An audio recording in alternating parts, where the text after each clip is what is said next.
నేనేదో BRS party అభ్యర్థిగా అమ్మాయిని ప్రకటించిన తర్వాత అక్కడి నుంచి డబ్బులు తీసుకొని వచ్చినా అని ఒక మాట కూడా దయచేసి యూట్యూబర్స్ కానీ మా ప్రింట్ మీడియా మిత్రులు కానీ క్రాస్ చెక్ చేసుకోకుండా ప్రచారం చేయొద్దని మాత్రము మీ అందరికీ చేతులెత్తి నమస్కారం చేస్తాను.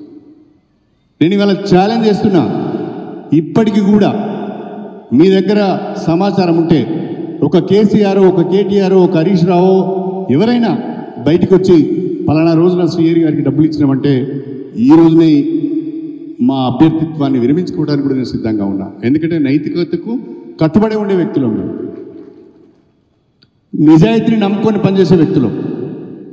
ఎవడో అవలగాడు మాట్లాడితే దానికి తల వచ్చి పారిపోయే వ్యక్తులం కాదు. నేను ఇవాళ సవాల్ చేస్తున్నా, నిరూపించండి. మీరు చెప్పిన మరుక్షణము మా అమ్మాయిని మేము ఇద్దరం కూడా ఆ అమ్మాయి పొట్టి నుంచి విరమించుకోవడానికి సిద్ధంగా ఉంది. విధవ మాటలు మాట్లాడద్దు, లఫోట్ మాటలు, లఫంగా మాటలు మాట్లాడద్దు. మీ దగ్గర సమాచారం ఉంటే బయట పెట్టండి. దయచేసి అది ప్రజలకు కూడా తెలియాలి. నేను ప్రజలను నమ్ముకున్నా, వరంగల్ జిల్లా ప్రజలను నమ్ముకున్నా. 30 సంవత్సరాల్లో వరంగల్ జిల్లాలో అన్ని నియోజకవర్గాలతోని కాస్తో కూస్తో పరిచయాలు ఉన్నాయి. ప్రజలను నమ్ముకున్నా.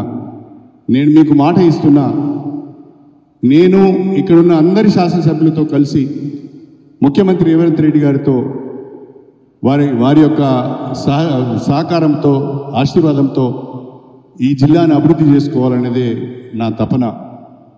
అమ్మాయి ఎంపీగా ఎన్నికైతే ఆమెతో కూడా కేంద్రం నుంచి కొన్ని నిధులు తీసుకువచ్చి వరంగల్ పట్టణాన్ని బాగా అభివృద్ధి చేసుకోవాలనేది కూడా ఒక ఆలోచన ఉన్నది. మనకు అండర్ గ్రౌండ్ డ్రైనేజ్ లేదు. నేను పోయినసారి కూడా చెప్పాను, చాలా ప్రయత్నం చేశాను కానీ అది సక్సెస్ కాలేకపోయాను. అదేవిధంగా ఔటర్ రింగ్ రోడ్ కొరకు కూడా చాలా ప్రయత్నం చేసినాం, సక్సెస్ కాలేకపోయినాం అనేక కారణాల వల్ల. ఈ పట్టణాన్ని చాలా బాగా అభివృద్ధి చేసుకోవాల్సిన అవసరం ఉన్నది. తప్పకుండా అందరం కలిసి వరంగల్ జిల్లాకు పూర్వవైభవం తీసుకొచ్చే విధంగా, వరంగల్ జిల్లా ప్రజల సమస్యలను పరిష్కరించే విధంగా ఎల్లప్పుడూ ప్రజలకు అందుబాటులో ఉంటాం. నిజాయితీగా పనిచేస్తాం, తప్పు పని చేయము.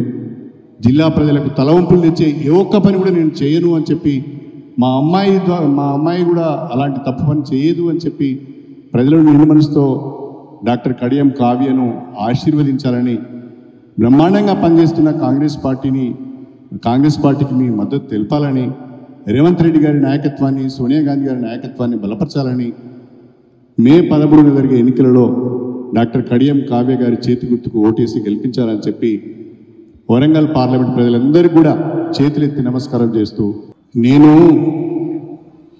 ప్రజల అభిప్రాయం మేరకు నియోజకవర్గ అవసరాలను దృష్టిలో పెట్టుకొని రేవంత్ రెడ్డి గారి నాయకత్వంలో 6 గ్యారెంటీలు అమలవుతున్న తీరు, దశల వారీగా అమలవుతున్న తీరును చూసి రేపు భవిష్యత్తులో నియోజకవర్గం అయినా వరంగల్ అయినా అభివృద్ధి కావాలి అంటే అది కాంగ్రెస్ పార్టీతోనే సాధ్యమవుతుందని చెప్పి కాంగ్రెస్ పార్టీలోకి రావడం జరిగింది తప్ప ఎవరికి వెన్నుపోటు పోవలేదు. ఆ మాటకు వస్తే సోదరులు పసులు దయాకర్ గారికి కూడా నేను ఎన్నడూ వెన్నుపోటు పోవలేదు.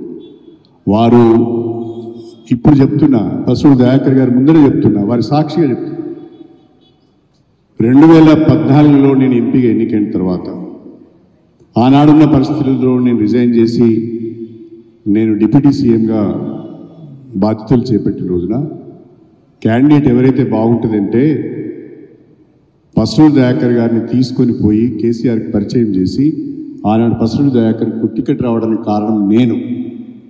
కాబట్టి పసులు మా తమ్ముడు, సరే రాజకీయాల్లో ఆ పార్టీలు ఉన్నప్పుడు ఈ పార్టీలు ఉన్నప్పుడు కొన్ని రకాలైన విమర్శలు వస్తుంటాయి, పోతుంటాయి, మాట్లాడుతుంటాం. కానీ ఈనాడు నేను పసులు దయాకర్ సమక్షంలో నా దగ్గరికి వచ్చాడు, తమ్మి నీకే టికెట్ వస్తుంది, నీ కొరకు మేమందరం ప్రయత్నం చేస్తున్నానని చెప్పాను. అదే రకంగా వారికే టికెట్ వచ్చింది తప్ప ఎన్నడూ కూడా ఎవరిని నేను ఏ రకంగానూ కూడా మోసం చేయలేదు. వెన్నుపోటు అనేది నా రాజకీయ చరిత్రలో లేదు.